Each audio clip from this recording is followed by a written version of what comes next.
woke left, the left ideology, is a religion. Do you know who our real enemy is? The big business all over the world, coupled with government, coupled with media. The people are waking up. The world is changing. It's going to be amazing. The technology that we have, the things that we can do and explore, the diseases that we can cure. Life, human life, will never be the same. You were called for this time. You are here for a reason. All of the eyes of the world are upon you. Please welcome Glenn Beck.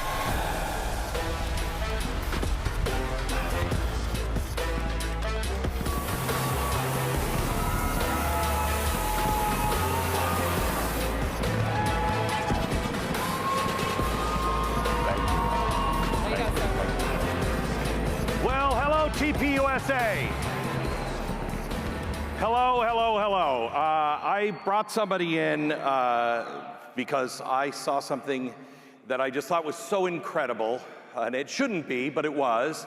And so I called this young lady, it was the day after, and she was surprised to hear my voice, and I said, I would like you to come as my guest to tpusa. You may have seen her around. I know she was on the stage yesterday.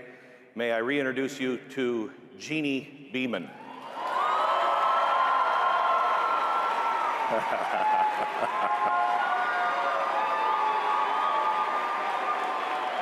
I love you. Here, let me do this. So, we were backstage just a few minutes ago, and Jeannie said, I don't know what's happening. The reaction has been what? Overwhelming. Yeah. She said she didn't understand why everybody was asking her for a selfie. Can you explain what you're curious about, what you don't understand? Because I'm just a normal person.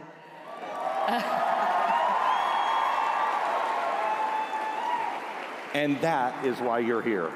Okay. We were talking backstage, and I said, when I was young, when I was your age, when she was your age, there wouldn't have been somebody like this up on stage because it was the normal thing to do. Now it's not, and I wanted to thank you for being normal. Thank you. For being normal. God bless you. Thank you.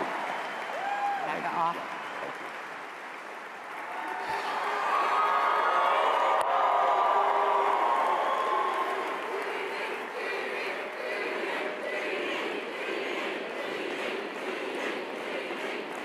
She told me that she has a lot in common. She understands Erica.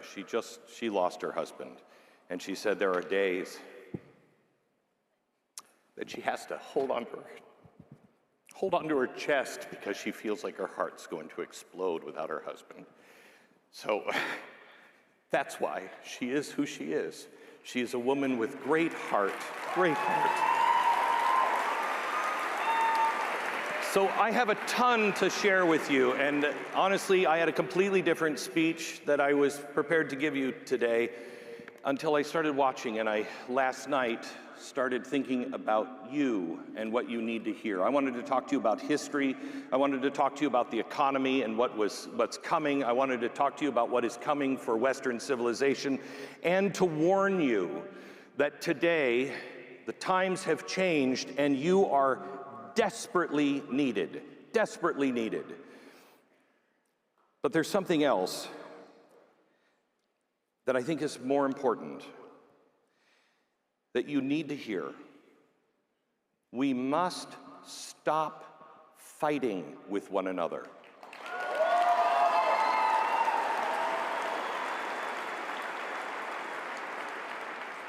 It is important to stand for the truth, but people are not your enemies. Lies are your enemies. We each have a responsibility to stop and point out lies. to stop lies, but you can't stop lies. You can't stop darkness with more darkness. You can't stop hate with more hate. You only dispel the darkness of lies with the light of truth. A single candle will light up a room. If everything is dark, one cell phone will be seen everywhere in this dark room. You are that single candle. You are that light. And if you don't believe it, I understand. I do. I get it. I've spent a lot of time trying to think back to when I didn't have white hair, when I was your age, and what I thought and what I would be thinking if I were you. If I were you, and I'm 25, I was 1 when the World Trade Center came down. I would have no memory of that, and I certainly wouldn't have a memory of the United States before that. You'd have no idea what it was like to get out of your car in front of an airport and walk directly to the gate. You don't remember a time when you didn't have a cavity search just to go onto an airplane. You don't know of a time when you didn't have to have your iris scanned.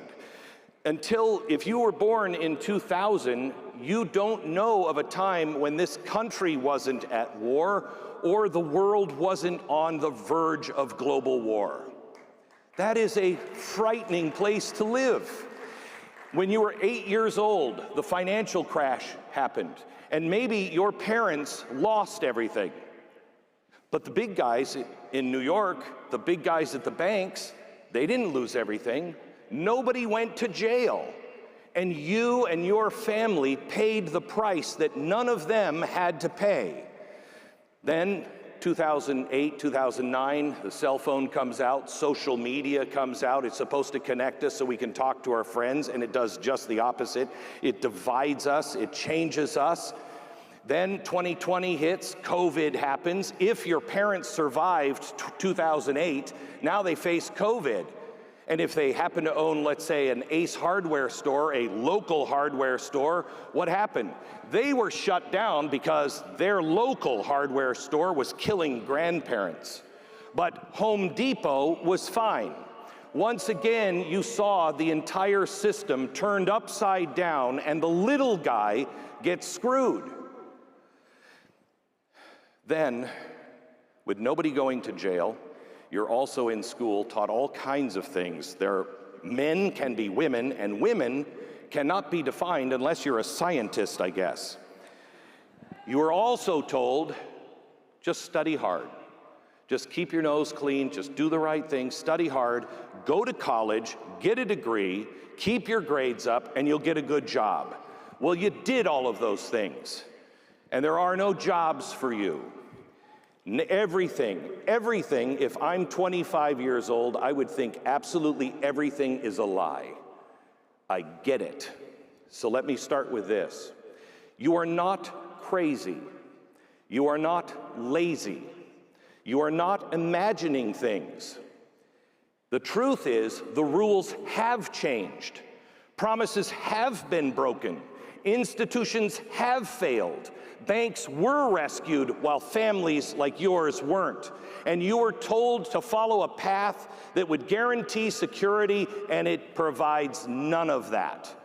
But the most dangerous lie that you have been told wasn't that the system failed you.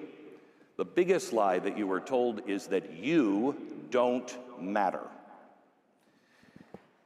Here's the thing. I want you to understand. A broken system does not erase human agency. It reveals who still has agency. Every single generation since the beginning of time has inherited a mess, but only the great generations turn that mess into a mission, and that's your calling. America was never built for comfort. It was built for people who believed they could shape their own destiny. Previous generations had it different, but they didn't have it easier. They had world wars, they had depression, they had drafts, they had the plague, they had no safety nets, they had no guarantees. But what they had that you don't have is belief. Belief in God, belief in responsibility, a belief that there is a brighter tomorrow just over the horizon. They had that, you need that. Belief is what creates prosperity, not the other way around. And you have been fed lies to keep you powerless. And so many of your generation are following the natural path of somebody who believes they are powerless. You look to others to lead. You look for a leader. May I propose one? You are the leader. As I was watching speeches yesterday, I thought to myself, what do any of us clowns who are up here have that you don't have? What is it that we have that you don't have? A platform? Build one. Charlie did. Build a platform. You don't have an understanding of history or God or economics or politics. Learn it. You have the world's library in your pocket. Learn it. The only thing that I have that maybe you don't have is white hair. That's the only thing that I have, and that comes from a long life of watching things play out over and over and over again. So the only thing that I have that you don't have is I've seen the pattern. You're in the first phase of your life, so you're seeing the pattern for the first time. But believe me, all of this crap will happen again and again and again. And when you have the white hair, you start to go, oh crap, this is a giant game. I wish I would have known that a long time ago. You need to know one thing. You hold every card you need. You have everything you need, everything and more. You have your intellect, so you can now think, you can reason, you can learn. You're living in a country that today is still free enough to where you can ask questions and never stop asking questions, especially the uncomfortable questions. There is no such thing as a wrong question or a dangerous question. You ask those questions, but then you find the truth. You don't have truth given to you. No one is here. Don't take anything I or anyone else on this stage say as gospel, because I'm not Jesus. None of us are. You find the truth yourself. You can hear something, but then you prove it to be true yourself.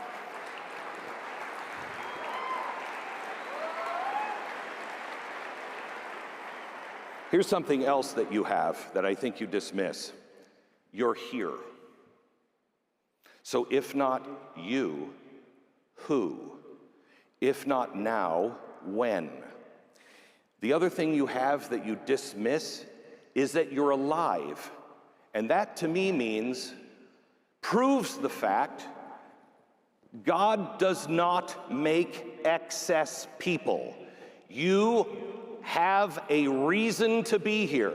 You have a purpose. There is a reason for you to be alive. God doesn't make excess people. You're not excess. You're the center of your life.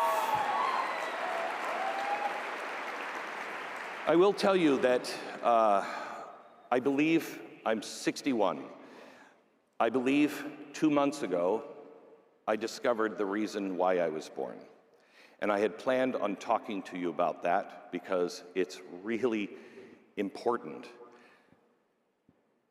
But you need to hear something more important than any of that I have to share with you. You need to believe in yourself. You need to recognize the power that you have. You don't need permission to begin a meaningful life. You have 3 levers of power that you don't understand that you have right in front of you every day. You have 1, internal power. No one can control your work ethic, your honesty, your discipline, your faith, or like Jeannie, your response to others. You own that. Don't let others dictate how you respond.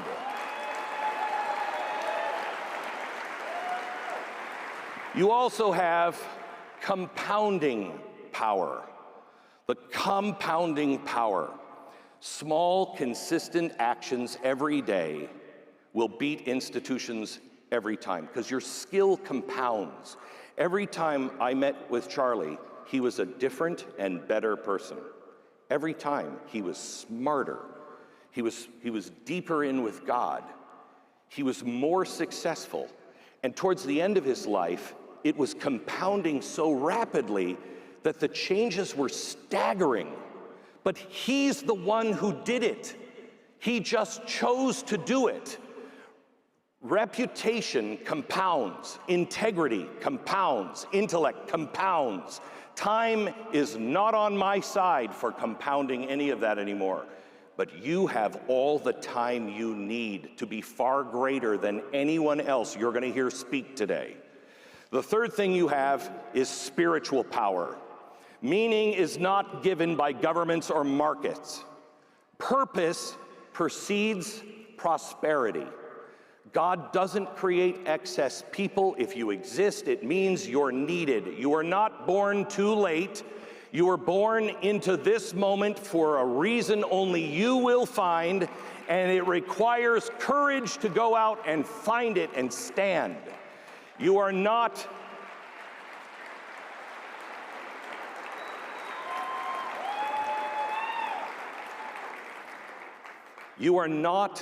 a victim. Spread the word. History has never asked a victim to save it, nor does history ask comfortable people to save it. History asks capable people to save it. You will discover, if you shake off the lie of victimhood, you will discover the glory of responsibility. When you take on responsibility, when you concentrate on responsibility, you will discover purpose. When you have purpose, cynicism falls away and your life becomes a calling. Concentrate on the first step. Personal responsibility. Let me leave you with a scenario. We're sitting in here, and all of a sudden, the mic goes out, the lights go out. What's the first thing you do? First thing, we probably all gasp or laugh a little bit, gets a little uncomfortable, and then you probably will pull out your phone. And there's the light. And you will look at your phone, and somebody at some point will realize there are no bars anymore. The lights go out, not for a minute. Let's say it's not a glitch. Let's say they go out and stay out. At first, the phones come out, and somebody will say, wow, this is weird. Then your phones die. Then the stores close. Then the sirens start.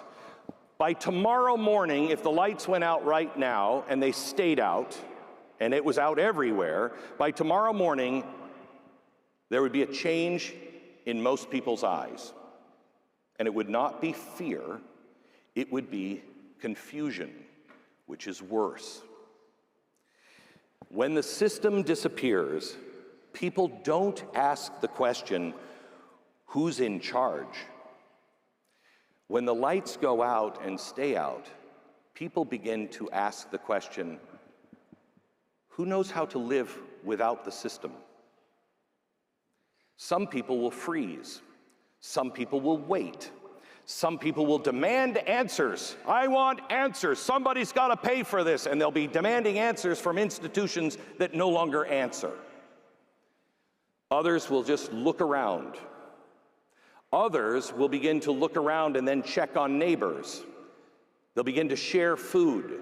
They will organize quietly. They will not wait to ask for permission. They don't have or need special authority. They don't have official titles. They have something else, personal responsibility. And here's the part that matters. When the lights go out, that's when everyone will discover who they really are. No one will ask, who did you vote for? No one will ask, what did you post? No one will ask, who were you angry at? How angry did you get? Whether you're prepared to stand or not, that's the moment. And we're at this moment. The lights are flickering. I told you at the beginning, you're not crazy. Things are not the way they should be. The lights are flickering. So now, what do you do when the lights go out? You need to restore your confidence. The lights are flickering not just in markets and politics, but in belief, in confidence, in belief. You've been told the dangerous things over and over again, that when the system fails, you fail. It's not true. People matter more in those moments rather than less. And every great generation in history, they were forged in a moment when something big broke. Not when things were easy, not when things were guaranteed, but when people your age looked at one another, saw this giant mess they didn't create and went, oh crap, we'll fix it. I'll take responsibility. That's not weakness. That is the highest form of power, because power is not the ability to control others. Power, real power, is the ability to control yourself when no one is watching. Power is telling the truth when lies are rewarded. Power is forgiving hatred when hatred is celebrated. Power is building when everyone else is tearing down. Hear my message to you. You were not born too late. You were born with everything you need. All you really need is belief in yourself, and from there comes courage. And courage is not loud. Courage is just getting up when you've been beaten down. Every time you fall down, you just get up again. That's what courage is, getting up one more time after you fall. That's it. Courage is required now because civilizations are not saved by governments. And people who understand their power, they fix things. That person that will fix things is you. So I urge you, please, leave here this weekend filled with one thing. If you take one thing away, is that you matter, that you count, that the ultimate power is there and it channels down to you, and you can accomplish anything. So go out and do what Charlie did. Live your life in a way that you are prepared for when the lights go out. Do not curse the darkness. Become the light that others will see by. We're counting on you. Thank you. Going off this way.